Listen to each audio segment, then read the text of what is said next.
Been doing this on air 23 years. Yeah. I'm thinking Laura's going to get in trouble again, and nobody knows you're kidding. I mean, I like the Muppets, but there's something about the way he does. I like it. I like it. You're breaking mesmerizing. up. I can't hear you. You're going to get in trouble again. Stop getting in trouble. I'm trying to help you. I promise. I promise. You're got much all these older and people that hate you, that want to destroy our shows. And wiser. All right, Hannity, thanks so much. Great show as always. All right, good evening, everybody. I'm Laura Ingraham. This is the Ingraham Angle. We have a packed show for you tonight. Has Devin Nunes been vindicated by the release of those FISA application documents? Of course, they authorized the surveillance of Carter Page. The House Intel chairman is here exclusively to react. And a major twist in the case of Maria Butina, the Obama administration is actually being swept up in the saga of the alleged Russian agent. Butina's attorney will join us tonight. Plus, the escalating war of words between President Trump and Iran. Will the rising tensions lead to an actual military conflict? But first, the benefits and risks of Trump, the disruptor. That's the focus of tonight's angle. Now, whether he's dealing with foreign relations or our own intel agencies, Donald Trump is living up to what he promised on the campaign trail. He is a disruptor. When he believes it would benefit America, he's unafraid to reorient or even challenge old alliances. And sometimes he'll opt toward building bridges to old adversaries for the greater good. As he has on so many issues, Trump has ditched the playbook of the bipartisan establishment and also the conventional wisdom that goes along with it. And let's face it, this has driven the old guard and their cheerleaders positively bonkers.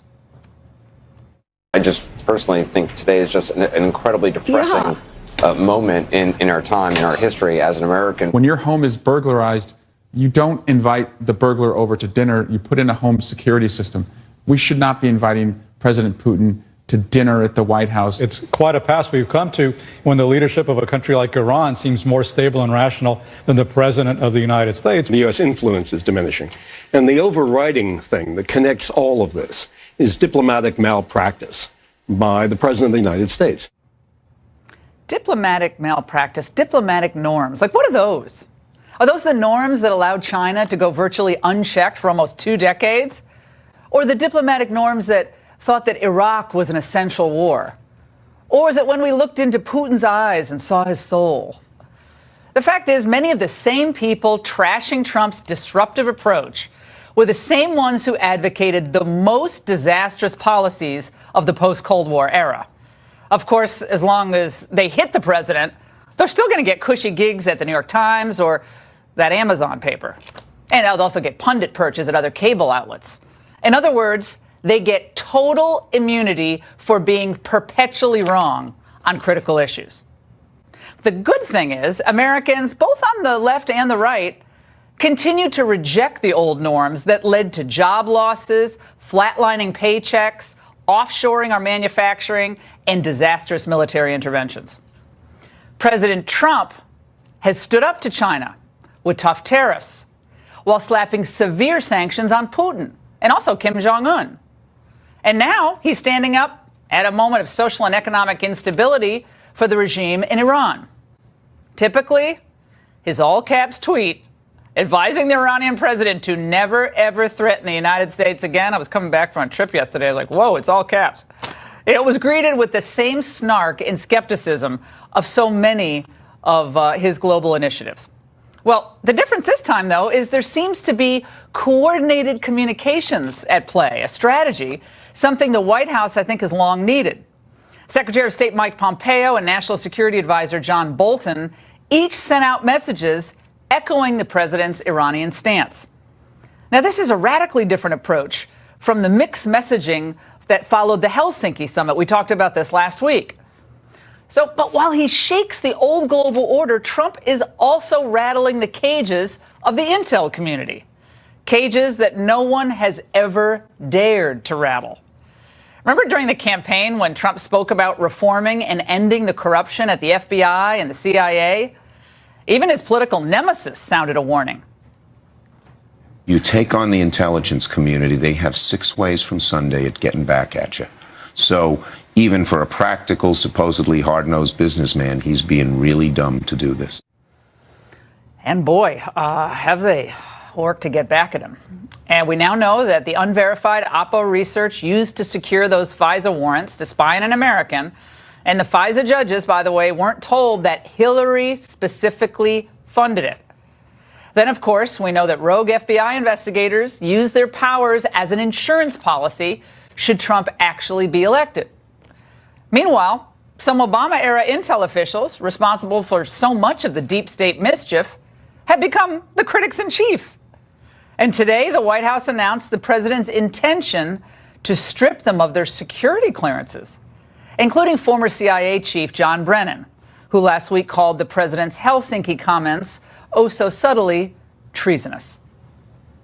Not only is the president looking to take away Brennan's security clearance, he's also looking into the clearances of Comey, Clapper, Hayden, Rice, and McCabe. The president is exploring the mechanisms to remove security clearance because they've politicized and in some cases monetized their public service and security clearances.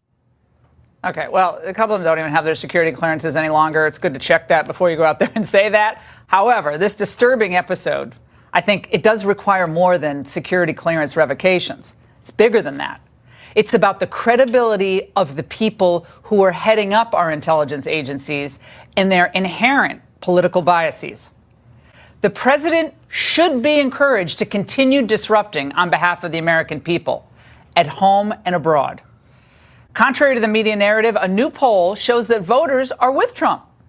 A new Wall Street Journal NBC News poll taken before and after the Russian summit reveals that the president's job approval rating is up a point since last month to 45%, a high for his presidency. Imagine if we had a fair media. Among Republicans, the Trump has an 88% approval rating. Other than, I guess, George W. Bush after 9/11, that's a higher intra-party rating than every president since World War II. Now, President Trump is on the right path, but he must proceed cautiously and react deliberatively, always keeping the focus on the American people. They're the ones who elected him. The resistance will seize on missteps in communication or approach or in policy as proof that they were right all along. You got to leave it to the experts, Mr. Trump. But by all means, continue exposing Washington corruption and those who profit handsomely from it. That's the most enjoyable disruption of all. And that's the angle. Joining me now for reaction is Congressman Jim Jordan, a Republican from Ohio, and Byron York with the Washington Examiner, also a Fox News contributor, and Jan Ronis, a Democratic strategist and attorney. Congressman, he's kind of turned the table over in this town, which I've lived in for far too long. But boy, the reaction from the opposition, both in the intel community, as we've seen with the dossier FISA application released, and in the pundit class and the media class, it has gotten more personal, it has gotten more vicious, and they are intent upon ripping him out of office any way they can. I really believe that. Your reaction to what you just heard? Well, and he's fighting back. I mean, Brennan leaked the information to Harry Reid. Rice goes on TV after Benghazi and lies on 5 different networks about the cause, the catalyst of the attack in Benghazi. Clapper lied under oath. Comey leaked information through a friend to create momentum for a special counsel. McCabe lied 3 times under oath, faces a criminal referral. And we know Peter Strzok isn't telling the truth because he couldn't even admit that there was bias in his statements in his text messages to Lisa Page in the committee hearing 2 weeks ago. So the president is fighting back just like he should.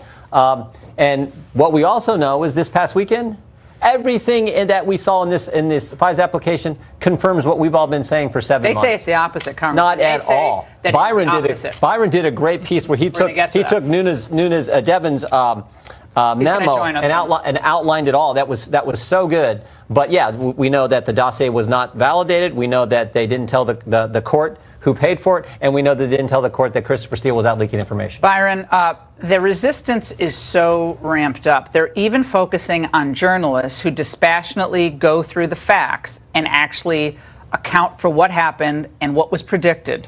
And I think they might have been referring to you here. Let's watch. There's a whole amen chorus out there that is arguing with Donald Trump. And that's what's fueling this. It isn't just Trump and his tweets. It's Fox News. It's the Daily Caller website. There's a whole cadre of journalists who are essentially making this argument. Don't use that term. They're not journalists if they're doing that. Oh, they're not journalists if they're doing Byron. Well, see, they're even going after, obviously they're going to go after Fox. So they're even going after people like you and Andy McCarthy. Even if they don't name you, that's what they're talking about. I just want to stress here that what I did was the Nunes memo came out in February. And remember, there was a lot of argument about whether it misrepresented what was in this FISA warrant application. Well, now we have the FISA warrant application. A lot of redactions, a lot of blacked out parts, so we can't talk about the whole thing. But we can compare it to what the Nunes memo said. Nunes memo was not very long. It was 13 paragraphs long. You can just look at each one and say, is this right, is this right, is this right? On the most contentious point, which was the point about whether the FBI told the court that the Hillary Clinton campaign and the DNC were behind the dossier. And the Nunes memo said they didn't do that. And now we can see that, in fact, they did not. Yep. So the release of the FISA warrant has been very good because it's helped settle an argument that's been going on for months now. Jan, I'm sure you have a different view of that. The Democrats have been adamant over the weekend that this release was great for them. I mean, it's great for all of what the left has been saying about the need to surveil this one guy, Carter Page, because he's been a problem for a long time. Yes, well, keep in mind that the attachment to the FISA warrant containing the Michael Steele document was only an attachment, a very small part of it. And these warrants consist of multiple sources of information, informants, things of that nature. So that was only a very small part of it. The fact of the matter is there were multiple extensions. We don't have all the information. But these judges, and I'd like to emphasize all of them are Republicans, found that there was probable cause to believe that some criminal activity was afoot and that they had to go to this extraordinary remedy of authorizing Why haven't they these arrested? wiretaps. If Carter Page is a guy they've been watching for years, 2 years later, Jan. I mean, he was willing to cooperate on every front. That wasn't also in the FISA application, I believe. They didn't mention the fact that Carter Page is like, okay, what questions do you want to answer? Well, I'm here. These warrants were issued long before Carter Page was aware that there was a criminal investigation targeting, among other people, him. So that part is inaccurate. And the fact of the matter is that the federal government in these criminal investigations, I mean, witnessed by the fact that this Russia inquiry, these things take a long time. This is very complicated, involving the most sensitive of information. Yeah, it just so happened to happen in the fall of 2016 and going into December 2016. It's just the timing is just very curious. I mean, it didn't have anything to do with the Trump situation. But Congressman, you were mentioned on another network today, and again, the usual thing is it's kind of like the personal invective that you just don't care what the truth is. It's all about propping up Trump. Let's watch.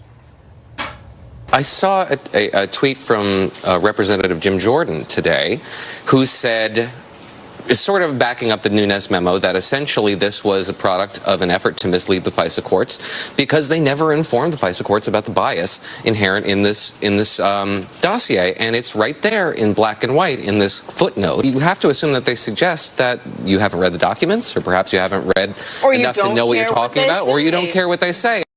Or you don't care what they say. They could have said it so plain. They said candidate A, campaign B, NFL team 26. It was the most convoluted way you could say it. Why not just say this document was paid for by the Clinton campaign? Just come out with it straight and tell the court. They wouldn't do that. And remember what we learned just 2 weeks ago. Third round of questioning, Peter Strzok, I was asking about the dossier. He confirmed for the first time, the FBI confirmed, they were getting parts of the dossier from Bruce Orr.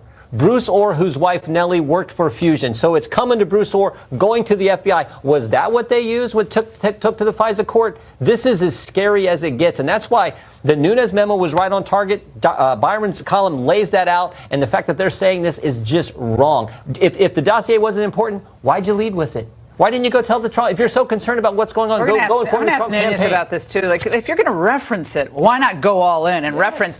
This is from Hillary Clinton. She paid for it. Maybe true. This guy's led to some, criminal convictions before. This Christopher Steele guy got a way to get rid of him. They did say that they parted ways with him in one of the applications. However, Byron, it is curious if they're going to mention that. Why not go with it? It's like a. I don't want to say, it's like kind of like cover your you-know-what kind of reference, but oblique enough that maybe the judges intended and go off. It was the essential part of the application. How do we know that? Well, when you look at it, they talk about Carter Page's past, and he had these run-ins with the FBI because the Russians tried to recruit him. That was in the past. So for them to get a warrant in October of 2016, there had to be something new. And the new material were the allegations in the dossier. They could easily have named the Clinton campaign. They refer to Donald Trump as candidate number 1 in the application, and Hillary Clinton as candidate number 2. And they refer to the GOP as political party number 1. They could have referred to the Democrats as party number 2. The final thing is they say in that famous footnote that there was a U.S. person who wanted to discredit the Trump campaign. That could have been a Democratic donor, a progressive activist. It could have been a never-Trumper. It could have been an angry business associate, an ex-wife. It could have been anyone. And they never give you any idea who it was. Yeah, it was Hillary Clinton. Jan, Trump, the disruptor, the topic of my angle, I think he's turning over the apple carts in this city, and much to the consternation of the old bipartisan establishment. Set aside the obsession with Russia and all of that. He got elected because most people think that the Clintons, not so much the Obamas, but at least the Clintons and that whole crowd were so steeped in corruption that they were willing to take a flyer on Trump. And looking at that poll with 45%, 46, whatever it is now, I mean, my goodness, I say if the press were 40% less biased, his numbers would probably be at 60%. Do you disagree with that? I mean, do you disagree? I mean, he's at 45% with all this stuff. Well, with respect to your point that he got elected because of the corruption within the Democratic Party, the fact matters he got elected because of the assistance from the Russian government. I mean, that is undisputed at this point. Oh my God. God. Republicans believe that. Oh, really? But he got elected. A single vote was changed because of Russia's involvement. Oh, okay. Well, I guess I must have missed that great evidentiary treasure trove that was dumped on me. In addition to the assistance he got from Russia, Hillary Clinton did win by a margin of approximately 3 million the popular vote. Okay, so you want to go to a pure democracy. Okay, well, work on amending the Constitution, and I'll have you back on the show. I mean, God bless you, but I don't understand why that's the argument. Congressman Jordan, 100 people have come out in this Ohio wrestling deal. They're hounding you on this. Where are we on this? I mean, you were an assistant coach. You're like 20 years old, 21 Yeah, there was, hundreds of coaches and administrators. 100 people? 100 people came out? If any type of abuse had been reported to me, I would have dealt with it. I mean, what reason wouldn't you? You want the best for your athletes. You want them to compete. You care about them. You work with them, train with them every single day. But, the investigation's ongoing. We'll see. But, we've been clear about it, that every single assistant coach and all kinds of wrestlers have come forward and said the same thing I have. And you know why they say that? Because it's the truth. How much does this hurt, though? Because this is a great experience for you. And what hurts is those people were hurt. Yeah, those guys that you spend so much time with trying to help them achieve their goals on the mat, and then to have this come out. Now, we've had our problems in the Catholic Church, so we've got to clean all that. Thank you so much. You bet. Thank you. And Democrats insist that the FBI's FISA application, of course, makes Devin Nunes less credible, while his supporters say the opposite is true. Which is it? The congressman joins us exclusively next.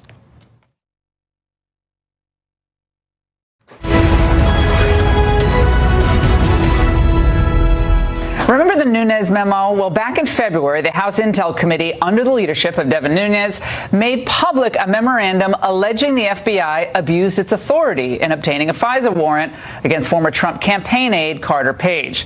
Well, over the weekend, the Trump administration released the previously top-secret FISA warrant used against Page, and the Washington Examiner's Byron York opined that the new documents bolstered the Nunes memo. But the Washington Post's Philip Bump had a completely different take, writing that the warrant damaged Nunes' credibility. So try to sort it all out. Well, let's bring in Congressman Devin Nunes himself. Congressman, good to see you. Thanks for being with us. Great to be here. So first interview since this come out. What do you think about the criticism? Well, we're really happy that it came out. We've been fighting for this for months, for this FISA application. It's the FISA and the 3 renewals to be put out for the public to see. There's still a lot of redactions. We would like for all those to be unredacted so that the American public has a chance to see this in full transparency. Now let's watch some. This is just a sliver of the criticism that you've received. And I know that's nothing new for you, but over the weekend after this was released, let's watch. He basically wrote this entire memo to mislead the American public without ever having read this FISA application. They were lying when they said that that the FISA judges were fooled because they were not told that part of the base of the application. Devin Nunes acting as a useful idiot for the Russian government. Your reaction to some of that? I enjoy it. Just bring it on. The more that they do, the more that they attack, the more that we know we're right over the target. They cannot deny. What was the major point of the memo was to say that the dossier was used in this application, and it made up the bulk of the FISA. Even with the redactions, you can see that that's the case. But I want to ask you about that particular part. Let's quote from a FISA expert, David Criss, on the warrant application on the website Lawfare. This is what he said.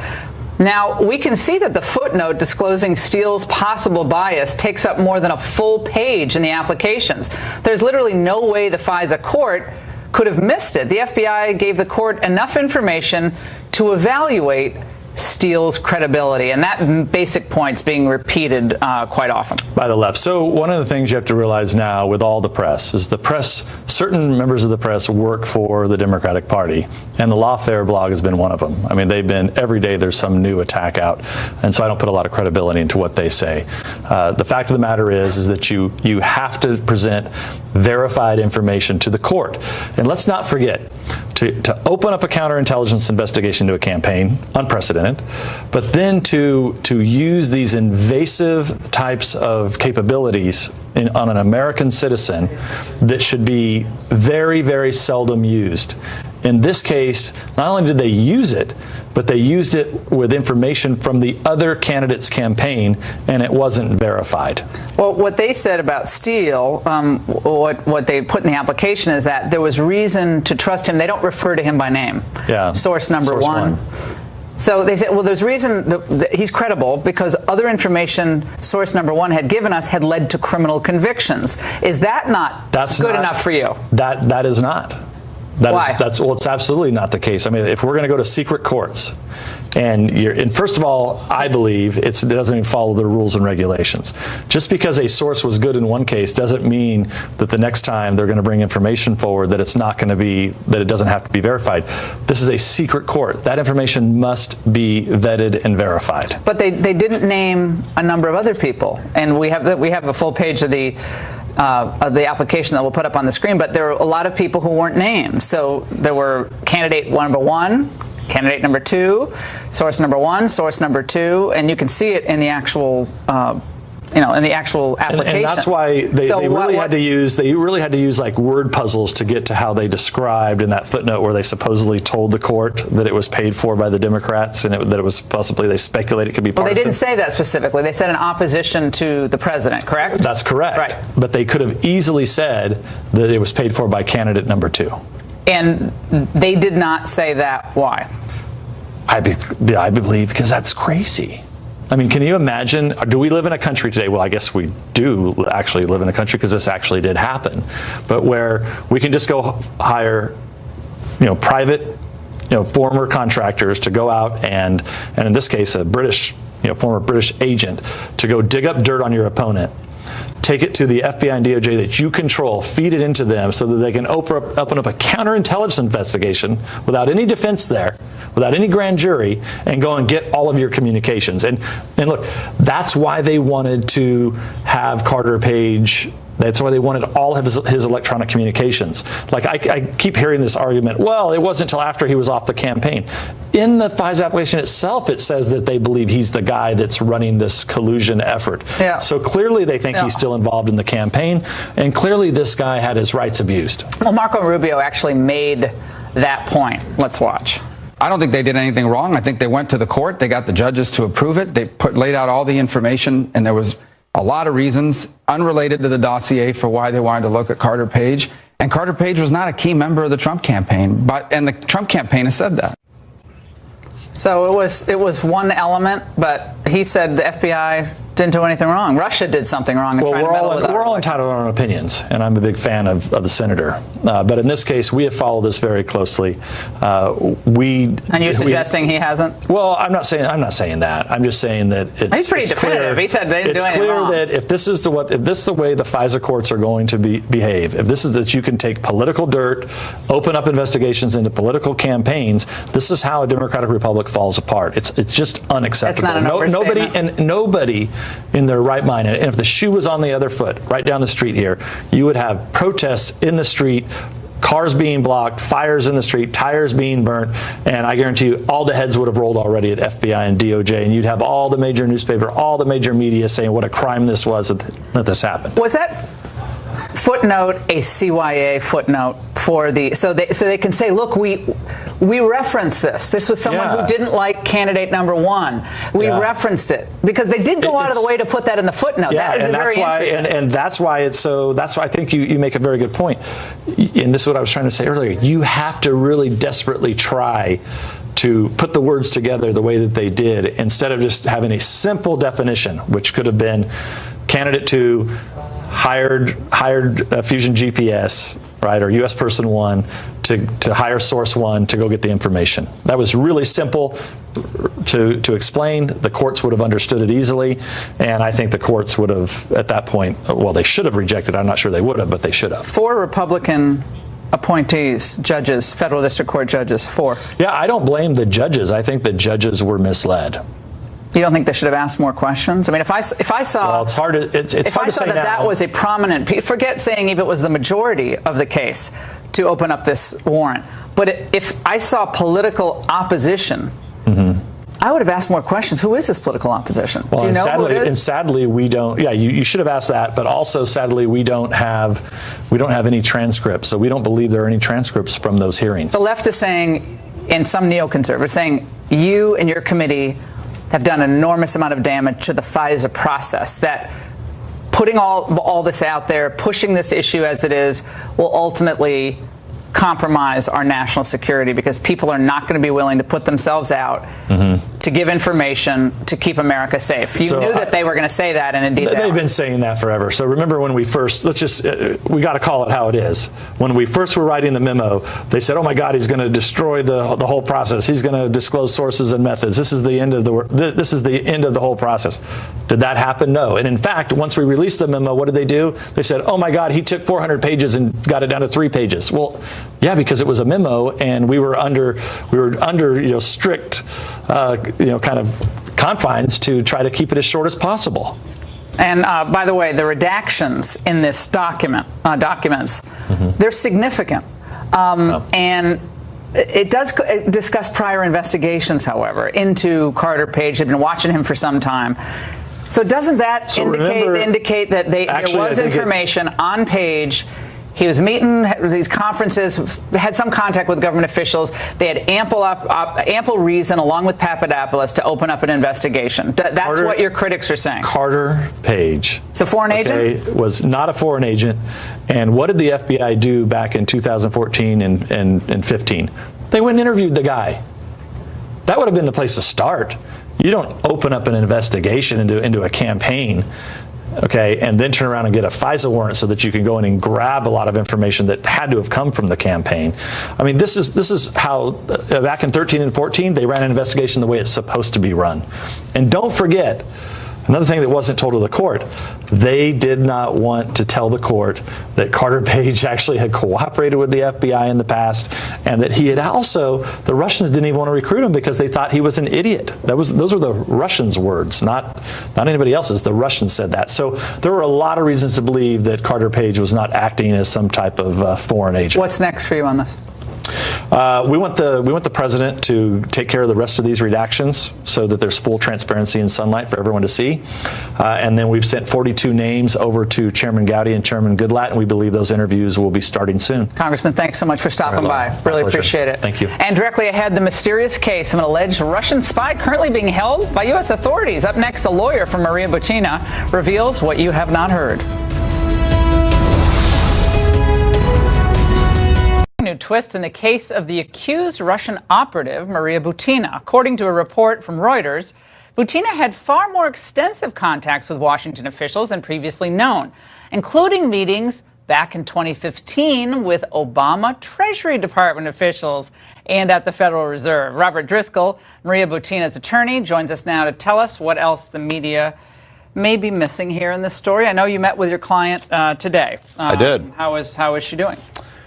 She's in protective custody in D.C. jail, so she doesn't have many people around. But I mean, overall, taking the baseline fact of she's in jail, she's doing pretty well. How did she find you to represent her? I had a previous client who, through a friend of a friend, recommended me when she got a letter from Congress. Well, she told Congress last year that she received some funding from a Russian oligarch, Mr. Nikolaev. Right. She said that in April. Oh, in April. Okay. Before the Senate. And why was he funding her? Well, because she founded a gun rights group in Russia. She grew up in Siberia. She moved to Moscow. She founded a gun rights group. Now, which is very different in Russia than it would be here. You obviously don't go the, fight the tyranny with guns approach. Mm-hmm. It was more of a self-defense, another kind of group. But it was her issue, and she founded the group and ended up finding some supporters, and this guy was a big supporter. And so to explain that, to coming to the United States, working with the NRA, right. And I'm not a member of the NRA, but I support the NRA in a lot of things. But you go on Twitter and it's like Maria Butina helped funnel millions of dollars to the Trump campaign through the NRA, through a Russian billionaire. Right. I mean, they are painting a picture that is wild. And she seemed to get around. I mean, meaning she knew a lot of people in Washington. How did she get to know so many people so fast? Well, She's only 29 years old. I think part of it is that when she founded the group in Moscow, she invited people to Moscow to support her group. The NRA sent a small delegation over. They met her. And then there were some essential exchanges back and forth where she went to NRA meetings and she hosted a couple of meetings in Russia that people from the NRA came to there. And so she met kind of some senior people in the NRA. And then when she came to the U.S. to go to school, she met her boyfriend, who was active in Republican politics. And so she went around with him to different events. So she had her picture taken in a lot of places, which is not really consistent with being a spy. Yeah, all the pictures you see on TV are from her Facebook page, which is open. Yeah, but they also, one of the accusations would be also, of course, that she's an unregistered foreign agent, which is not a spy.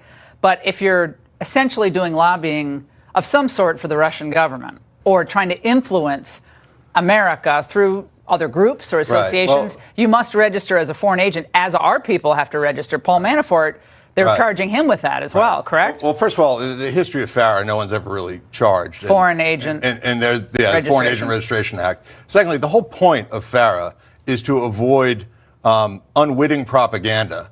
It's so that if you hire a senator to write an op-ed saying that Malta is great, you know that former senators being paid by Malta. The point of the act is not to prevent Russian citizens who are obviously Russian, who identify as Russian, from talking about. And again, what'd you talk about the Clinton Treasury people with? What was that all about? I think in that instance, she just acted as a translator for Alexander Torshin. Torshin is himself a big gun guy, and so he joined her group a year after she formed it.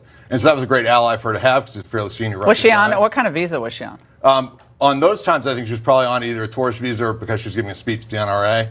I'm not sure how those visas For work. how many years? Did she have to go back? Well, yeah, she went back and forth for a couple of years. And then the most recent time, she's been on a student visa when she was getting her master's at American University in foreign relations. And Lavrov made a big deal of this over the weekend, wants her released. Does she feel like she's caught up in the hysteria over Russia right now? Yeah, Is that what she feels it's like? good and bad. I mean, and that obviously the people of Russia are concerned for, and the foreign ministry has got a Free Maria Butina hashtag going with her picture as their avatar on their Twitter page.